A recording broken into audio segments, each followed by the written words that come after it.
Hello and welcome back, ladies and gentlemen. Have to apologize real quick. There was a stream issue, just a software failure on my end for XSplit, so we did have a brief interruption of the live stream, which should be obviously now perfectly fine. So I do 100% apologize for that, but we're just going to go for a bit of a speed draft here to catch you guys up. This is Game 2 of a Best of 3 series. Game 1 went in favor of Zephyr over Everlast, the tie qualifiers for the AOC Pro Cup. So thank you guys so much for tuning in. But looking at the draft, we do see that the Ember Spirit, Naga Siren, Lifestealer, and Nature's Prophet were banned out by Everlast. Zephyr banned out the Timbersaw, Nyx, Bristleback, and Crystal Maiden. And now, looking over at the actual picks, we do see Slark was a first pick for Corey, Shadow Demon, and Lion were picked up as supports. Then that leaves Doom, Mirana, Ancient Apparition, and Sand King to be selected by Everlast. A pretty interesting combination of heroes there. So thank you guys again for tuning in. Sorry about the delay on our commentary for the draft, but now we're here. I'm Blazecasting, and here is Congo Kyle. What's going on? Yeah, was wondering what was going on there, and I took the time to engage in some casual chit-chat in the Twitch chat, and picking up Slark. I mean, as I mentioned in the previous game, one of the only heroes with a completely broken Dota 2 mechanic, and that is his Shadow Dance, so yeah, we'll see how those go out. They do pick up the Lion, though, on the side of Zephyr as well. Lion, in my opinion, is a relatively good counter to the Slark. Otherwise, Doom, obviously, another great pickup there, dooming out the Slark, and being able to shut him down as much as you can, and they go for the Sand King as well. But the Lion, essentially, as I said, the zero cast time on the zero cast animation on the Hex, it kind of makes it kind of impossible for him to see it coming and put on the Dark Pact to try and get it off. So to pick up the Dragonaut as well, so possibly going to see the Blitz Dragonaut in the mid. And Corey Slark, I mean, I'm excited to see the Corey Slark, and of course Shadow Demon and Lion. Shadow Demon is still, in my opinion, one of the strongest supporting heroes. He kind of, I don't want to say fallen out of favor, but he hasn't been as popular as of late. So it's good to see him playing as one of my favorite, easily my favorite hero next to Rubik. So awesome to see the Shadow Demon being picked up here. And Ancient Apparition Sand King does make for an extremely strong solo safe farm, or even aggressive lane as well. I mean, Sand King, he's not that great he's okay in the off lane, but the Ancient Apparition giving a little bit extra damage to the Mirana, as we've seen Ancient Apparition being built lately, going for a couple of levels in the Chilling Touch. So I'm keen to see how they go about this, if they are going to put him in the safe lane, or run the aggressive, let the Doom in the off lane. Let the Doom in the safe lane, run the aggressive tri lane, and then pick up some really strong hero mid to take on the DK.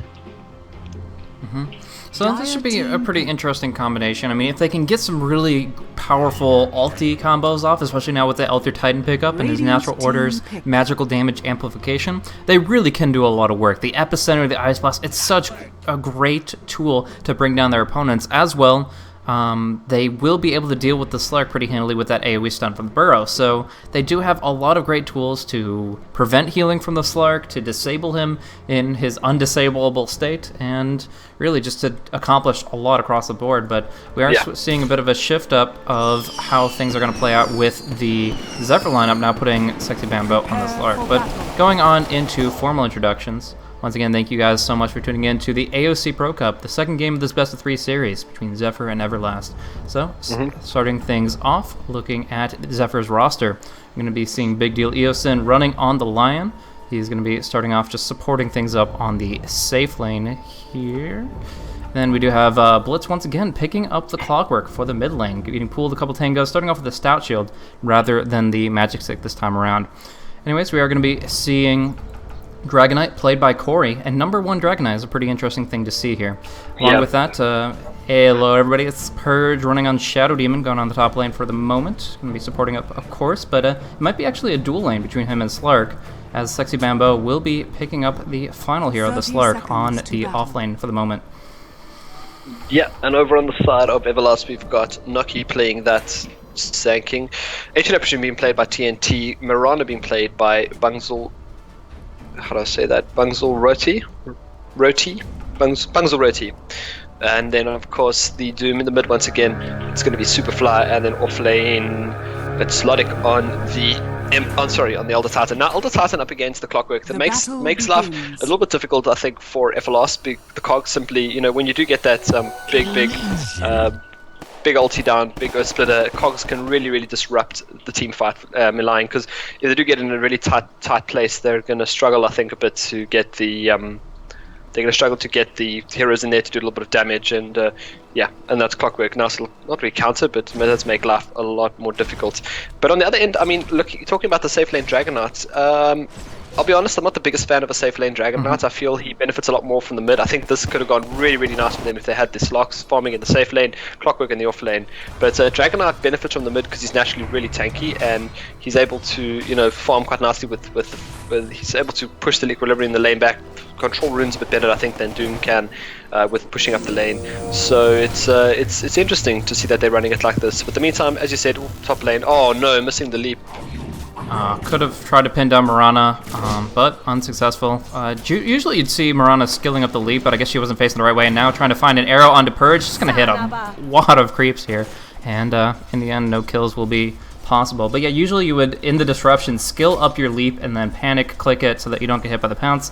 Instead, it's just an unfortunate miss. Sexy Bimbo not being on the mark with that one.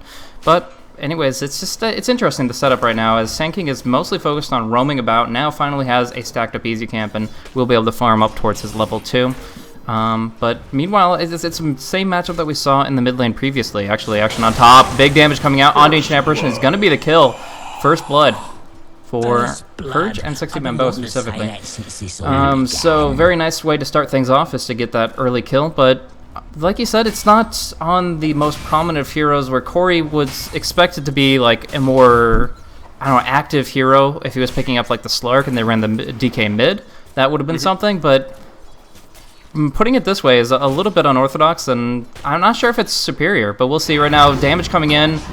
Sandstorm, he's going to just root out of there, and actually Burrow Strike back in to get some damage on the Slark. Purge will face tank the arrow, which is actually really good to make sure that the Slark will stay high and dry, because he only has so much regen left, and he still needs to find his level 6 to try to sustain. But yeah, your comment on the DK, in my opinion, was spot on. The fact that he is farming in this role, he'll still be, he's a great hero with his like red dragon form, blue dragon form to make big things happen in the mid to late game. But he seems to have so much more prominence when he has that bottle in the mid lane. And of course, Corey, we've seen him in NSL pick up Slark like a dozen times. This was like his hero. He plays it so darn well, but I don't know. They tried to shift things up a little bit, and so far it's working with a 1 kill advantage, so can't really argue with the results. But that's not even it. The power, especially from it. I mean, you usually pick up a DK as a solo mid when you're up against a hero like an OD or something, where he's able to stay in the lane, get levels, maybe get a little bit of farm with Bottle Crowing, Soul Ring. Soul Ring's not that popular, but Bottle Crowing, etc. But the strongest thing, DK beats most, or close to most melee heroes when he reaches that level 6. There could be a little bit of harassment down here on Solitic, but DK beats most melee heroes when he hits that level 6. He's able to pop into the dragon form and just spam onto the hero and push the tower a bit as well, which could be maybe another kill here. Yeah, he's got the Breathe Fire rank 1 with the Earth Spike. Yeah, that's gonna be a kill. Didn't even need it, but just for good measure, burns the corpse a little bit, but still a very juicy kill. Bringing you can go for down... a Midas here. What's that? He can go for a Midas if he wants to. 1,500 gold already. I mean, he's farming up a Storm in the bottom lane here, 21 CS. So if he wants to, he can go for a hand of Midas. And, you know, as you usually get a lot more levels in the solo mid as a DK, so this could actually help him just get up to that very, very high level. So if he does go for the hand of Midas. But and he's doing it, yeah. You are absolutely right. I'm not sure about it. Like, the timing, as you're saying, is perfect. Getting that much early gold is going to really fuel picking that up and getting those ever important levels. You usually see the DK in the mid because, as you mentioned, the experience relevance is so big. He can just sit on the lane and get up towards those higher ultimate levels, which is where the hero really comes online. But the Midas is still going to be kind of effectively providing him that opportunity to have a solo lane while still giving experience to his allied support. So it's nice, but obviously it doesn't give him that much extra oomph for the early game, so they're really focusing on their mid to late here. Yeah, and the great thing is he's probably going to have the entire Midas by the time it arrives on the courier as well, so yeah, he's going to have enough for it. There we go. So actually, Midas is going to arrive right about the same time he can pick up the entire thing, so 4 minute 45 on the Midas, so really quick there. Yeah. That's going to help him out a lot.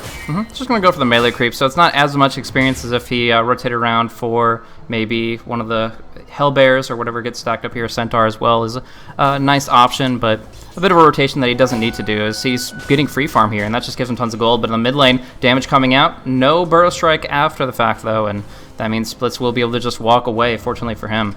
So, Superfly pops his DD rune, Eoson's, or sorry, the Sand King, I keep on thinking like the Sand King is Eoson, but no, his gank is unsuccessful, and that opens up the kill opportunities on the top lane. First to fall was Purge on the Shadow Demon, or sorry, actually, first to fall was Marana, played by BSR, but in turn the Cold Feet damage over time was enough to actually finish off Purge on the Shadow Demon. Trying to do some damage to the Elder Titan as well, that's not going to work, but Blitz has made his rotation. He has his hook shot, and is just going to wait to force out that leap here. Going to come in, actually just sees an easy kill on TNT, and that's what he's going to go for. Battery Assault, right click, and that's an easy kill. Popping the hook shot, though, actually puts him in a really bad spot now. He gets Burrow Striked up, and that is going to be a double kill for Everlast. 2 for 1, and 1 support at that. It's just really, really good for their early game potential. Yeah, but in the meantime, Dragon Knight's in the bottom lane, 38 CS in 6 minutes. He's farming up an absolute storm. So, in this case, you know, what I spoke about Dragon Knight being stronger in the solo mid is kind of becoming null and void. But at the same time, yeah, he's having a fantastic time down here. Not worried at all about this Elder Titan. You know, he's kind of holding it back at bay. He does have a soul ring up now, and looks like he's going for. He's got a ring of regen as well. So probably, I don't know. What do you think? What do you think? He's got another ring of regen? Hood? He's going to go for either mech or pipe here. He's going for the headdress.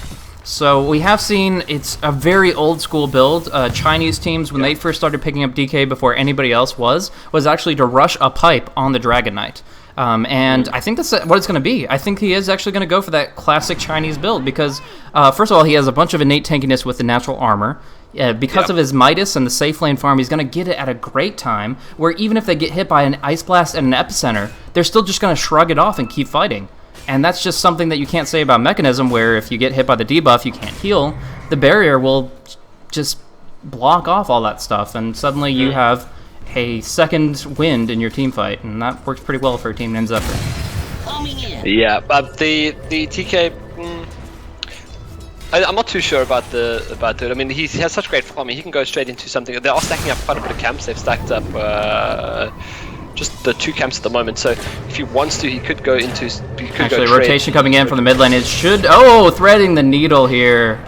Just a field goal scored by Eoson with that Earth Spike. Probably could have turned around for a kill on the Sand King with their 3 versus 2 rotation, but just not their day. In the end, the kill score is still in their favor, but it just seems like Blitz isn't getting that much out of the lane. You look at Doom, he's devouring and getting bonus gold that way, so he's got his 33, and he'll be able to make something big, the Mechanism, very soon. And Blitz, he's not doing bad. He's got almost 900 gold stocked up on top of his base core items, but if he's just not going to be as impactful as a Doom that picks up the Mechanism this early. Doom mech is going to help them a lot, especially when they do get those levels up in the Ice Blast coming out from AA. You know, as you said, team fights maybe getting that second wind, but the pipe, I don't know, DK's farm is just too good to sort of just Doom gonna come out on Sexy Bamboo, gonna get stomped up here, and yeah, that is 1 versus 4. Neutral deny is all he could hope for, and he's not gonna find it. But I know what you're saying. He is getting a ton of cash. Could go for an early Dominator to stack up and clear that out with his rank 2 Dragon. Could go for BKB. Could go for some raw damage. But I gotta tell you, this build is tried and true from the Chinese scene. They did it at least 100 different games in old metagame, maybe a year ago. And it is so strong to get it at the right time. And against these heroes, it's the perfect build-up. I gotta say, I definitely hear what you're saying, especially with the safe lane carry farming this darn well. But I really do think it's gonna make more of an impact than some people expect. BSR going to take a lot of hits, but leaping away. The Rocket Flare is currently only rank 2, so I don't think they will be able to nail him down. He's actually just going to TP away to safety, so... bottom tower is under attack. Arrow almost sitting on 60 Bamboo there. But at the same time, yeah, they're Dragon Form up now, so you can put a little bit of pressure onto the tier 1 tower in the bottom lane. But what's he sending over to himself? What do you got there coming over? It's going to be... he's going straight into probably either a 4-staff or... Hold up for a sec. I've been talking all about this pipe, but I think Corey sold all the components. I think he changed his mind. Did he? Yeah, he has none of those. He doesn't have the Ring of Regen. He doesn't have the Hedros recipe that we were looking at before. So. Yeah, because that's one thing. I was like, I don't see any of these items in his inventory or on the courier or anything. I'm not crazy, right? He did have them at one point. I don't remember. You were talking about a Ring of Regen, weren't you? on Or the was other that side. was I looking at the Doom the whole time? Am I Dire's just middle really that tower insane? is under attack. I think you might have looked at. That's why I was a bit confused as to what you're talking about, because I originally spoke about the random ring of regen on the side of the on Everlast Elder Titan, because he has just a casual ring of regen there. So I was trying to talk about top lane anyway. Bamboo going to go down again. Yeah. But yeah, anyway, we'll skip that one. I mean, it's still early in the morning, so we'll skip. But he might have had it in inventory. I didn't see anything in his inventory. But there's the power of the Chilling Touch in the top rank 3 Chilling Touch there. And you just see the damage coming out there with the amount of attacks that came out. So bringing down Sexy Bamboo once again. He's not having such a fantastic game this game as he did last one. So yeah, a bit unfortunate, but that early mech on the Doom is definitely helping out here for Everlast. Elder Titan getting a nice solo kill there, plus 88 damage from this Astral Spirit, just getting so much work out of the 0440 build, getting a solo kill, and they just couldn't pin him down. Corey didn't have his ultimate up, so there was no way for him to stun. So, unfortunate for Purge as he dies for the second time this game, but it's just going to happen that way. In the meantime, up on top lane, they're going to find out Slark before he can even get his ultimate off, and that's what it's all about, is this combination of stuns from the Dire as well as this Doom. Locking down no ulti means no survival for Sexy Bamboo, and now they're looking for the tier 1 on top.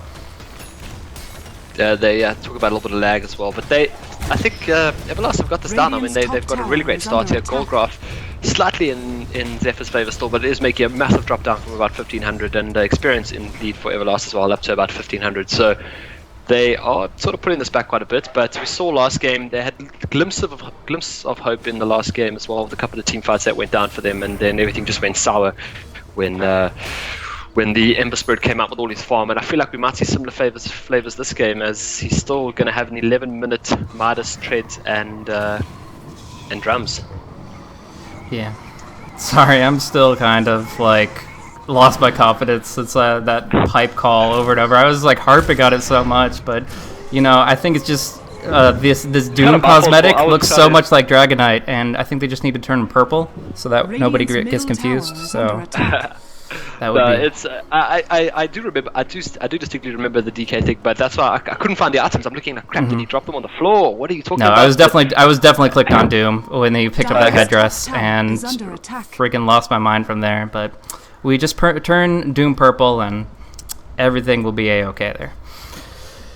Okay, so we do see kind of a traditional build. The Midas into drums build up for the Dragonite, since Corey's doing so well on farm. Probably going to pick up a BKB next, and should be in fighting form around that point in time. They haven't really been. They've just gotten a double stack for him, but he's not level 11 yet, so that's not the most crucial of things. A lot of movement from Zephyr on the top lane, but I think Slark's trying to bait out the Doom here, and it's just not coming. Yeah, it's. The Doom as well, I mean, I spoke about that early mech. It just gives such team fight potential now as well. And Noki obviously not having such a great start as AOC did the last game with that early blink dagger around about this time, 12-13 minute blink dagger. So if he had that, if he did go for a similar sort of thing where he stacked the jungle, farmed it up a bit, and then went straight into the fast blink dagger, they could have had an amazing time here. But are they going to get a kill here? Oh, he missed the stun. Oh, that sucks. I guess that Sandstorm radius is just making it so it's hard to find the center for him. In the end, they're going to miss the Earth Spike and now get turned around on hard. Big Ice Blast coming out, and Eosin is dropping extremely low right here. Yeah, I think the Scorched Earth will put him in range for death. And on the back end, they actually pick up the Slark as well. It's a 3-for-0 in favor of Everlast as they come in from the flank, and they pick off everyone here. Now, Corey is still farming, and Blitz is helping him push on this tier 1 bottom, so they will be able to trade the towers evenly, but just losing out a huge amount on those hero kills. Yeah, that was a fantastic team fight, as well as the Mirana picking up that double kill. He had a relatively tough start farming out.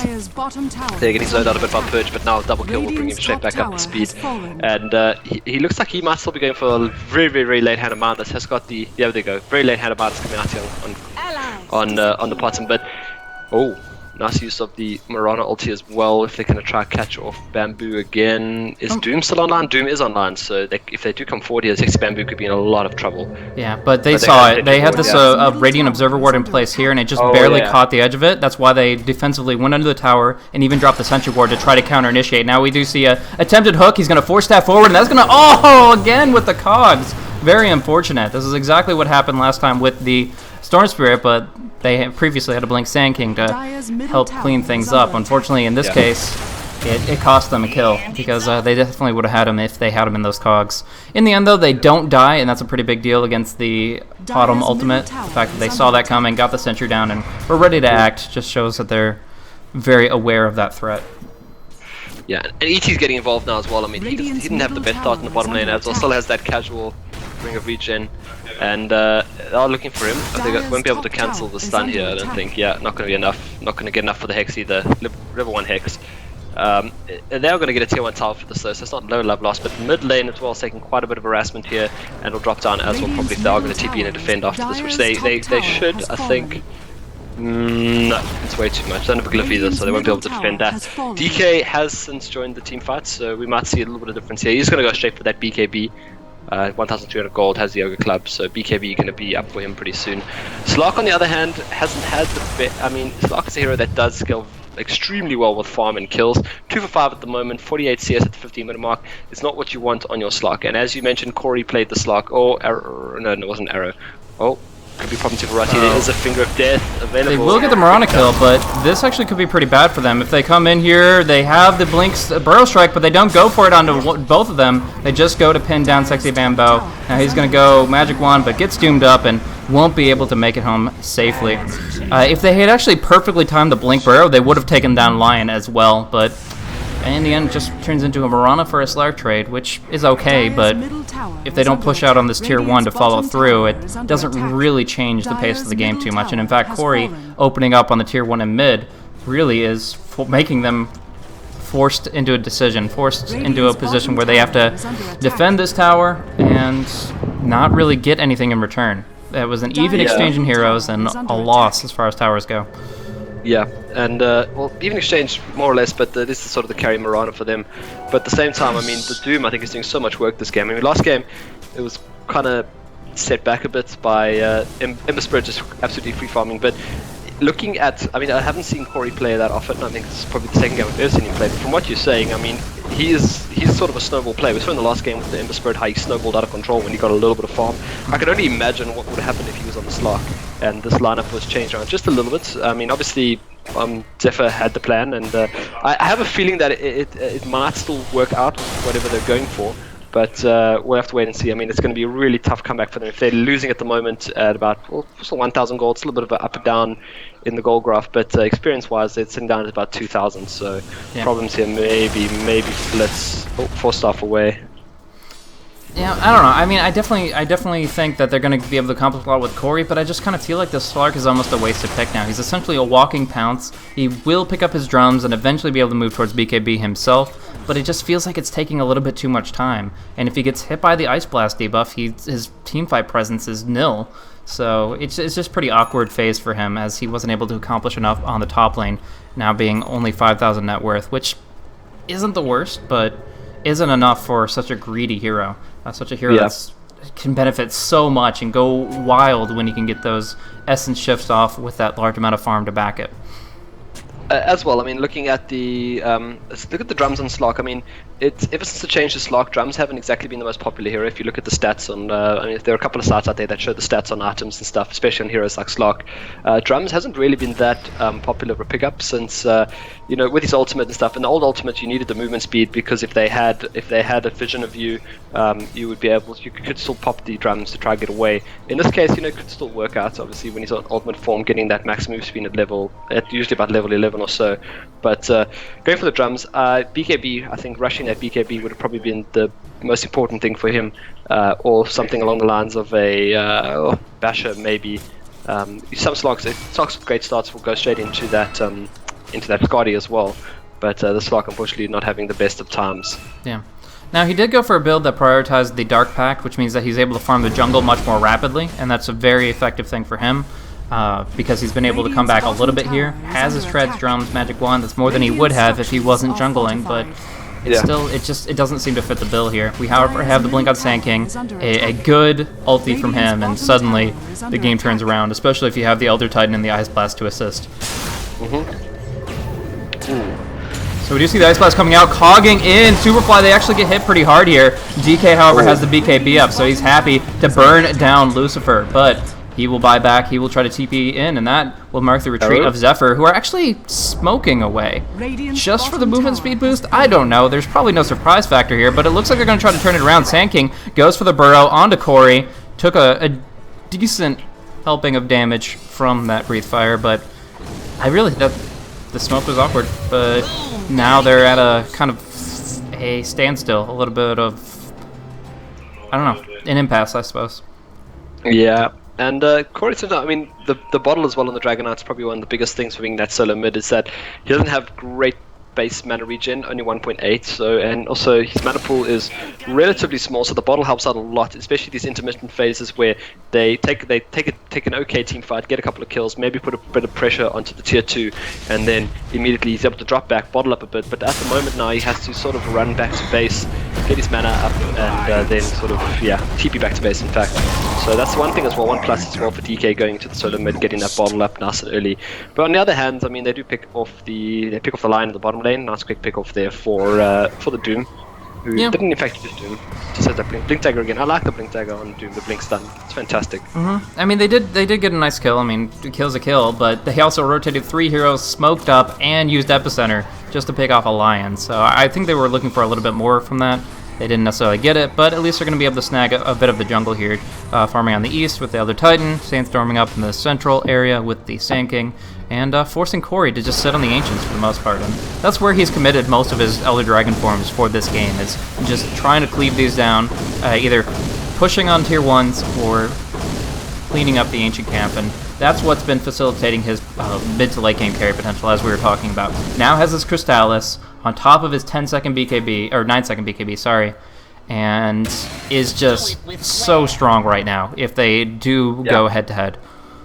I remember when you spoke about in the last game, you said Corey is maybe one of the most important, one of the better players in Zephyr, and it's starting to really come out. I mean, for me, I mean, like I obviously don't really follow North American Dota in the sort of, not really amateur leagues, but the semi-professional leagues, which talks about the NEL and the NSL and stuff like that. Not NSL, sorry, that's StarCraft. The the NL and the NEL.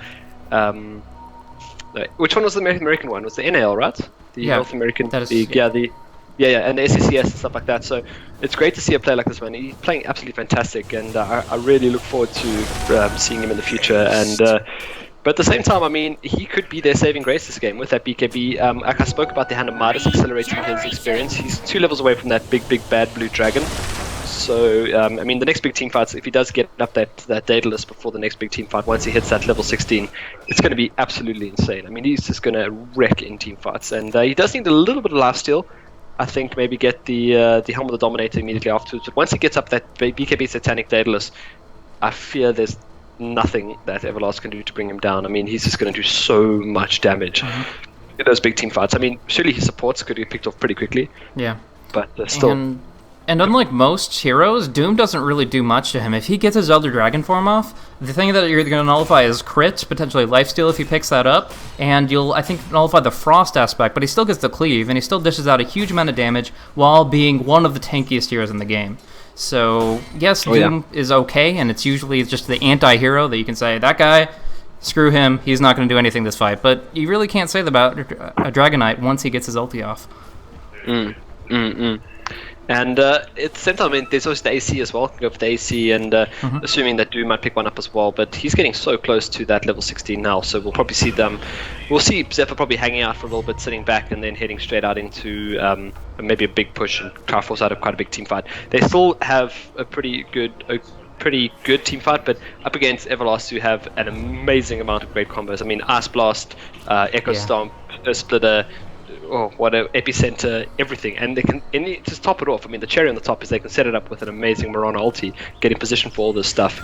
So I don't know. I'm kind of stumped at what Zephyr can actually do this game, besides getting a couple of lucky kills off in a team fight with a big dragon. And for now, it's a difficult notion to try to take full fights, especially with like good maneuverability from Everlast. Actually, now losing the smoke and probably not getting the initiation they're looking for, but. No, I kind of feel like Zephyr are happy to wait this out. The worst case scenario is Roshan. If Everlast goes for Roshan and they can't do anything about it, that kind of sucks. But as is right now, they're still getting plenty of Ancient farm, and if you look at the goal graph, this is Zephyr that's 1,500 gold ahead of a team with a Doom on it. And Doom, of course, having the innate Devour gold advantage. That's a pretty big deal. And that's, like you said, it's all because of Corey. It's all because of that farm density on that #1 hero.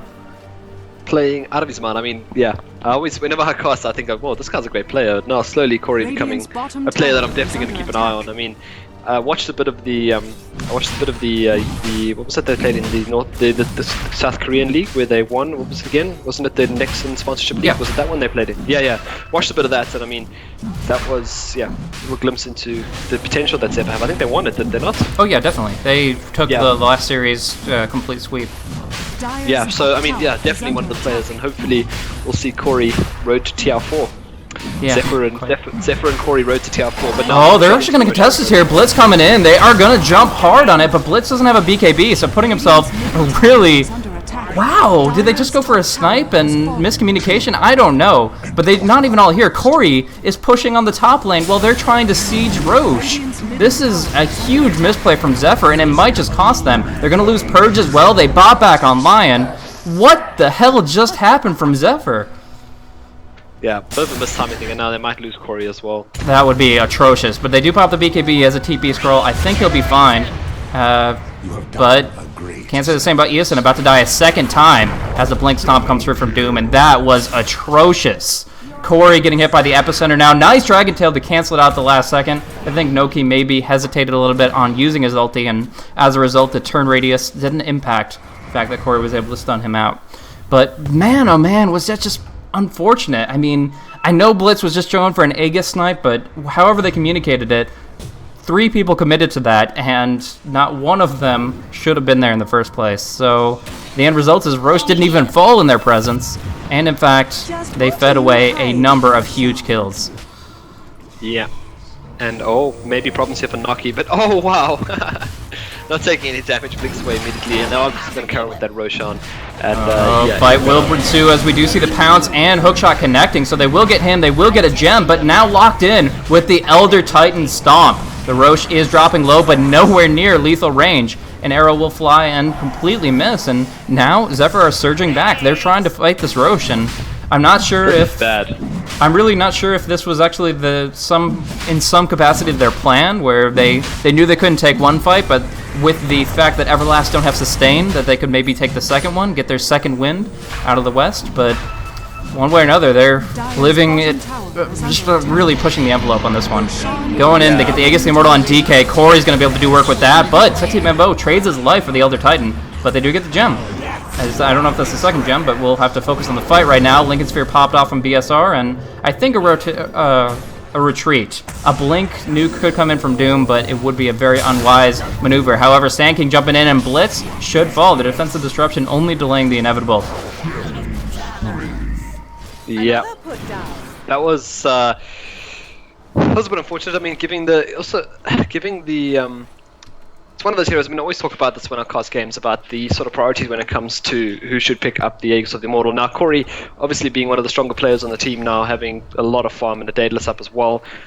You know, if he does take the BKB, sorry, does take the Aegis of the Immortal, pops his ulti like he did there, manages to get a kill, but then gets picked off. He comes back in the normal dragon form, whereas I feel Slark maybe be one of those heroes that could do a bit more damage. But yeah, I guess it's just the priority here, knowing that Corey's doing a lot of damage at the moment, so they're trying to keep him alive for as long as possible. But with Frost Dragon now on cooldown for another minute, and he's still flying around the map, but they do lose their tier 2 in the middle, or about to lose their tier 2 in the middle, if they don't take out that wagon soon enough.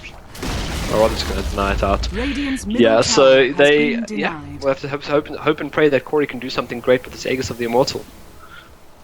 Yeah, that's really what they need right now. I mean, they've got level 17 on him. He has the Daedalus, so he will be able to deliver a huge amount of damage in an AoE with that blue dragon form, but yeah, really, he's the only thing that's working for their lineup right now. Everlast have such a great team fight, and as far as I know, they are still up against only one BKB. Yeah, Corey is the only one with a BKB. Blitz will work his way there. Courier, he just finished it. Okay, that's pretty big as well, because right now their magical nuke is what's winning Everlast these fights.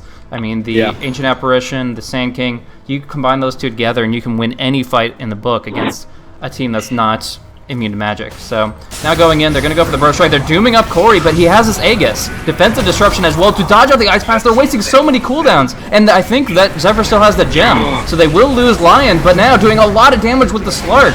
They're going to try to turn this around. Blitz blocks in two. Corey's coming back up with his Elder Dragon form BKB, and he is going to do so much damage. Ancient Apparition evaporates. DPSing, but no, he has to retreat, doesn't have lifesteal, and can't tank and spank. He has to go head for the hills, and unfortunately, he's just not able to get out fast enough. Doom pursues, moving in with the phase boost, elite movement speed, just able to pursue to no end, and Sexy Bamboo is actually the only one to escape, otherwise certain death, and it looked okay for, in fact, they actually got the tier 2 tower that they were searching for initially, but it looked okay for Zephyr. But Corey's still human. He's still not able to 1 versus 3 at this stage, 30 minutes into the game. And it goes to show that when Everlast get this advantage, it doesn't matter that they whiff a ulti or two. They're able to clean up so much just with the raw power of the Doom, the raw power of the Elder Titan amplifying the damage that everyone's around him is doing.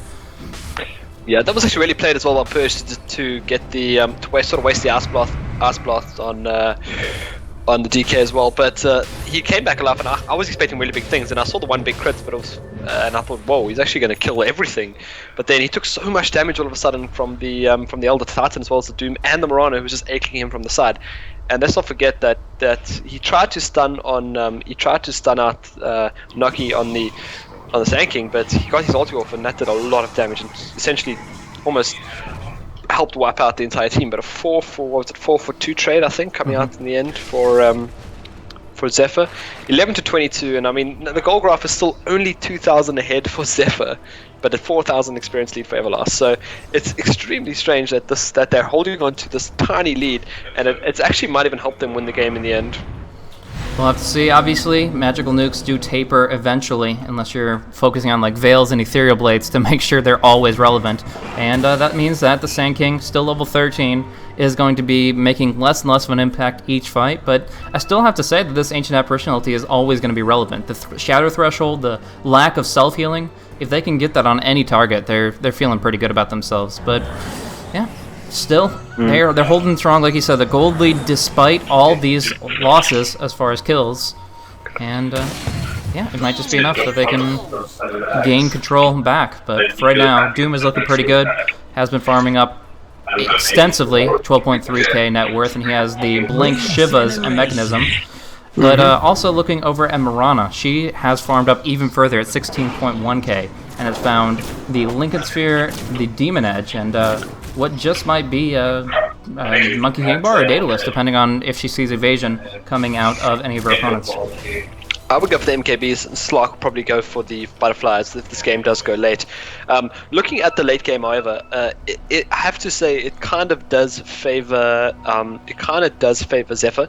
I mean, Doom, fantastic, yeah, in the early game does a lot of damage. Doom as well. I mean, but as you mentioned, magical damage starts to become not irrelevant, but less effective as we go into the late game. Lion, on the other hand, has 2 fantastic spells, both disables. Finger of Death may fade off, but yeah, he can do some great disable. So I think Zephyr have this in the late game. If this game pushes coming in though, they're going to get a Blink Stun onto Corey. Actually missing the stomp here. Not sure what they were going for. And now actually they feel very weird about this. They're going to go in. The Ice Blast one hit on anything at close range. And here comes a Slark doing a decent amount of damage. The epicenter falls on deaf ears. Blitz will clean him up. And I got to say, what the hell was this team fight from Everlast? Like they were half-assing every single one of their skill sets, and now they're falling by the wayside. Blitz drops the ultimate, and they're cleaning up a 4th kill. Everlast, I don't know. They were carried away by a Moonlight Shadow. They came in, and then immediately Sand King jumps the gun the second he sees somebody, as if he's all by himself. They just didn't expect 4 right behind. So Doom blinks in, whiffs his War Stomp, and once the Ice Blast hit the ground and just hit dead air, the fight was over. Yeah, and the Doom missed his stomp as well. I mean, that was I guess Potsdam surviving was probably the best thing for them, being able to get away and holding on to 5k gold that he's sort of just keeping in the bank at the moment. But yeah, that was a fantastic fight, and as well, we saw the power there of the Frost Dragon just doing so much damage, and he has picked up the helm with the Dominator now, so in team fights he's doing so much. I mean, he could have probably kept on fighting and killed the AA and maybe got a double to triple kill, but he just sort of backed off and came back in, and then eventually very well played by Blitz, holding on to his hookshot so late into the team fight, and eventually catching the AA as he tried to retreat. And that's huge for Zephyr support specifically. Like, we've already seen their cores getting pretty well farmed up. We might see Bambo move in towards a BKB or a Butterfly or something like that, but Purge and Eosin have been sitting in the ghettos for quite some time, specifically Purge. Like, Eosin, at least he's found his Blink Ghost Scepter. That's pretty luxury for a support, but when you look at over at Purge, he's happy to finally pick up his 4-staff in just a few hundred gold. He's been sitting on Trinkle Boots and Magic Stick and warding like crazy, and getting that mobility item just completely changes how this hero can be played, especially against these more predictable Ice Blasts. I mean, most Ancient Apparitions, they look at it at a long-range opportunity. They're not half a lane away, but at a decent enough distance, and when they throw their Ice Blast, they're hitting something. But TNT, the way he's been playing it, it makes it all the less effective. And Roshan back in 2 minutes, so that'll probably be our next big fight. The Elder Titan did a little bit of work there. He was surprisingly tanky once he brought his spirit back, and managed to hold his own for a bit. Got a good Earth Splitter down as well. So that was that could have been a great team fight, but a lot of spells were whiffed there. I mean, we saw the Blink Stomp from the Doom as well, just hitting absolutely nothing. Like, there was nobody even close. That's what bothers me. Like, I don't know what the plan was. I don't know if he was fishing for the invisible hero that was lurking in the shadows. A little bit of schizophrenia. I don't know, but I think it's man. I think they just maybe got a little bit too overconfident. Not, I would say cocky, that's not the right word to use, but a little bit overconfident, where they were like, okay, well, we're ahead. We think we're ahead. Let's just take these guys out. Oh, someone's sleeping in. Let's blink and destroy him. And what happens? The rest of the team are right behind him and keep him alive for long enough. And the Ice Blast that hit the ground and froze the ground, really. That did absolutely nothing for them. So yeah. But anyway, what happened, and this is a little bit of maybe some breathing space coming in here. Wow. Kitty picked up an entire Daedalus and another Demon Edge. Well, a Daedalus on top of a Demon Edge. Wow. So, man, talk about farms. I say Daedalus or MKB. BSR says why not both? Yeah, we'll go for both. I mean, we love proving you wrong. That's very clear. Not that it's too difficult, but they pick up MKB Daedalus, but like you probably saw. Okay, well, Slark doesn't have his Butterfly yet. He's going for what looks to be. I'm gonna go ahead and say it's Scotty, but it could also be a Lincoln's. Actually, it's probably gonna be a Lincoln's. I mean, with the Doom, with the Impale, I think Lincoln's is probably pretty fantastic now for 60 Bamboo. And we saw in the last game how he got items out of absolutely nowhere. So if he's able to do this again this game, I feel they're heading straight ahead. And now they're up to about 5k lead in gold, and they've pulled a 5k experience turnover as well, 10k experience turnover, and 60 Bamboo is going to get a tower for free. Dire's bottom tower has fallen. No, he's going Scotty. He went for the double ulti orb. Oh, sweet. Okay. Interesting. Yeah, I was trying to play it safe because I mean, I think right now Doom priority. Well, the problem is that's your problem right there. You're talking about sexy Bambo and you're trying to play it safe. Those two concepts do not work together with this fella. If he wants to go for a flashy play, something crazy, you better believe it. Yeah, I'm getting used to the NA Dota now. I mean, it's I'm trying my best to understand, but I mean, yeah. Sexy Bamboo, yeah, gonna go balls to the wall. We saw in the last game how trolly he was being with the Naga Siren, trying to get off a couple of sleeps over there, being real malicious with these illusions as well. But gonna go for the Ice Guardy as you mentioned, and man, that's gonna be fantastic. And he actually has it, locked and loaded. Ready to rumble. No buybacks available, but that's not a concern for theirs. Who needs a second life when you can't possibly die? That's the idea of the Slark, anyways, if you can get that Shadow Dance off at the appropriate time. But in the meantime, both teams kind of looking, knowing Roche is probably on the table, actually. Everlast to have actual substantial evidence before them, arrowing it in the face. But Zephyr have to know something's up. I mean, it's automatically up within the next 40 or so seconds anyway, so they're going to make their move, and it's going to be a smoke clash right here. Let's see which team responds more rapidly. Sand King breaks out. Slark does too. He immediately pops his ulti, though. Anyways, we do see a great stop, a 4-man stomp. The arrow coming out. Elder Titan dropping the ultimate after the stomp. Holy shit, did Everlast just take them apart? Oh, Blitz dropping down the western flank, Mirana critting him in the face, and Slurk about to be evaporated as well as the epicenter takes its toll. Shit. That team fight just... Can we even call it that? Everlast.Gaming! Yeah, that was... insane. I can't think of it. That was absolutely insane. I mean, getting caught out. I mean, like I said, I spoke about all the Titan and those little sort of small areas where you can take big team fights like that, and that was... picture perfect. I mean, that was exactly how you want your Older Titan to go, and yeah, fantastic team fight. And this could be definitely a tier 2, and the Roshan, which is still up and available, and yeah, this is going to be a tier 2 Roshan. That team fight was insane. That's a YouTube vid right there. That is the most insane thing I've ever seen. That was a 4-man war stomp. We're talking the little centaur guy from the jungle provided him with the ability to stun 4 people for 2 seconds. That is just absolutely positively ridiculous. I was really questioning the initiation of Slark, where he immediately popped his ulti and then jumped into them. That was a little bit awkward, but it paled in comparison to the plays that Everlast pulled off there. Following through, War Stomp, and everything that Elder Titan can provide all at once. That fight was over 2 seconds in. And I gotta say, Superfly is the main man of this game, whether or not they pull it through, though right now looking very strong as they take Roshan number 2. They're swinging a little bit in the gold now, dropping back down to about 5,000 lead, and after Roshan should get a bit better. But at the same time, I mean, they pulled the experience back. So, and net worth as well. I mean, I think Potom is now sitting on 23,000 net worth on the Potom, so he's definitely pulling ahead now. He's got the MKB, I think, coming over pretty soon. He's got almost 4,000 gold up on him. So it's yeah, they're definitely pulling ahead now, and I mean, the net worth, it's still dominated at the moment, although Slark and both Slark and the Clockwork are sitting right behind them. But yeah, Slark's going to need to pull off some insane things here if they want to get this going. And DK as well. Corey's got to really step it up now with that Titanic. He's really got to just get going. I mean, 6-second BKB might not be long enough. He needs to get maybe just 1 more damage. He needs an AC, I think. Next up, grab up that AC. Yeah, surprised he doesn't have it already, honestly. The Satanic, like I said, is nullified by Doom, so if he is the target there, he's not going to get the benefit of the lifesteal, and that's quite unfortunate, but it's still a great item for raw durability, and of course the base damage as well. So that's obviously a pretty important thing, but I think that Assault Cross might even be more prevalent, just because now they need that artificial armor more than ever, because the natural order has really just been locking them down where they take so much so early. So he has what he needs for himself. He needs to kind of focus on his team a little bit, and that Assault Cross is just what the doctor ordered. But either way, we're going to see BSR pick up an amazing rune right now. Double damage rune on an Aegis of the Immortal Mirana with 24,000 net worth. And they're going to go in for the kill here. If they can pop a well-timed Moonlight Shadow, they are in a great spot to just completely dominate the remainder of this game. But we'll see. They make their move.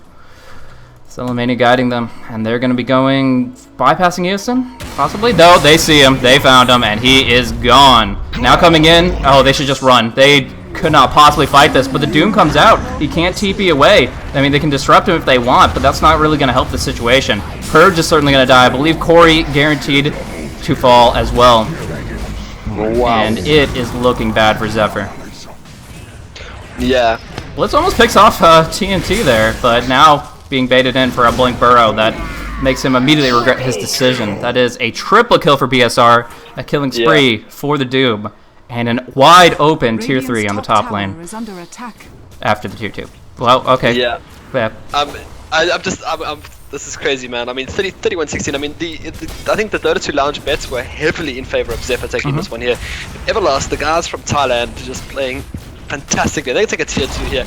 I don't know if Zephyr think they can still bring this back. I mean, that was, I think, Doom, that game. I mean, Doom definitely MVP this game. 11 for 2 on this Doom. And there's a clip available. I don't know if they'll be able to save this. There still is a BKB Satanic and Dragon Form on Corey, so I don't know, maybe Corey has the players, he knows exactly what is needed to be done here, and he's going to come alive and do exactly that. But yeah, he doesn't have buyback, and he's a bit behind. Or does he have buyback? He does, but he didn't buy back. Just really wanting to get to the next item, or really knowing that he's going to need it for this mid fight and need 2 lives for it. Either way, they're in a bad spot, losing the top lane entirely. The tier 3 will be dropped down to just above half health before they go in full retreat. The logic behind it is buying back now, defending your tower, maybe picking up a kill or 2 since you have the high ground advantage and a tower.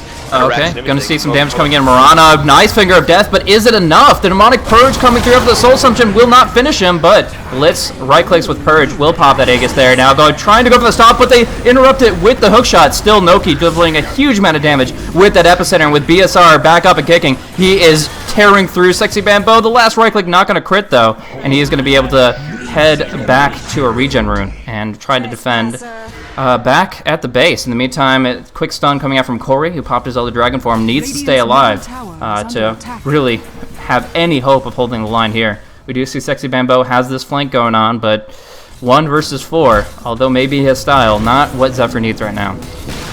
Yeah, well, what I was thinking about the DK buyback is if DK bought back dragon form, got a kill, and that would have been a lot better than him coming back, dragon form, dying, buying back, not in dragon form, if that makes any sense, if my thought process makes any sense. Oh no, he's gonna go and pop the BKB, and this does force them back once again. Sexy Bambo, though, he doesn't pin anybody down with the pounce. They do get a Hex that will kill an Ancient Apparition, but they just lost 3 racks for 2 kills. They lost so many deaths, and it looks like this is almost a wrap for Everlast. They just need one more good fight to put this one in the books.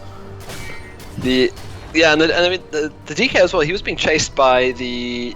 He was being chased by the Doom in the jungle, right? You know, at this area over here. Yeah, he was being chased around here, where he could slow him. He could have sort of not really orb walked, but sort of kited him a bit with 1 hit, run away, and hope for a massive crit, which I think he would have got. And then he turned around under the tower, stunned him, and just ran away. Didn't hit him some more. I think he was maybe scared for an arrow. He still had a BKB up and ready. So I don't know, it was a bit strange, but in the meantime, looks like they're gonna go try it. They're gonna try their one last push. Oh, Corey, one last push here in the middle lane to see if they can round things up and try to finish it off. Yeah, they do have a couple buybacks available, but without the mobility of Boots Traveler or anything like that, and the fact that their base is currently being pushed in, this is their last hurrah here. They have to make something huge happen in a short time, but something great just happened for Everlast. For going the buyback, screw that, TNT gets an Aghanim Scepter. This is so huge in this fight, but we do see the initiation coming in. It is going to be Naki just going for a Burrow Strike to set up Superfly with the BKB. Big damage coming out, and that Aghanim's ultimate coming in from the Ancient Apparition. That is going to be the death of many, many heroes. Clockwork will fall, Slark will fall, Shadow Demon. I can't even put my camera on them because they're dying to damage over time. Eusen wants this tier 3, and he will not get it. That is it. GG, WP, go next. Zephyr, take one down, and that is going to be a 1-for-1, bringing us to game 3. Yeah, and it's good to go. It's good to go 3 games at best 3. The last one was, I wouldn't say boring, but very, very quick for Zephyr, not Zephyr, sorry.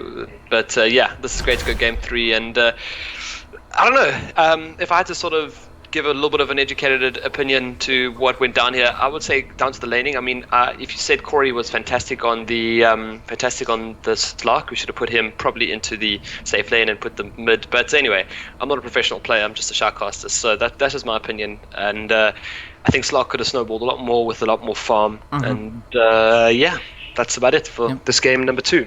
Yeah, Slark did not come online fast enough. However, they chose to run him, and that was just an unfortunate turn of events for them. They only had one really good hero that got doomed over and over and over, and even though he's not the most susceptible to being picked off in such a fashion, he wasn't able to contribute as much as they needed him to. And in general, an impeccable draft from Everlast and amazing plays from Superfly. If I was Team Zephyr, I'd have post-traumatic stomp disorder after this one. This was just war stomp, initiation by Doom, initiation by Sand King. It's just they really didn't start off any of the fights the way they needed to, with the exception of one gigantic throw from Everlast. But that was the only exception, really. I could kind of understand the idea behind Zephyr's draft. They were looking at going for sort of a snowball kind of draft where the Slark would go out of control, or even Corey himself would go out of control with the DK, and they'll get solo pickups here and there. But once Everlast got a couple of quick team fights around the map and started seeing, then they started sort of meshing well together when they had the mid game, when they had all their spells up and Sanking got that Blink Dagger at about the 15-minute mark. It was pretty much downhill from there. I mean, there wasn't really much that Zephyr could do to really go against this big team fight. Like I said, they didn't really have any team fights, rather than just a pick-off.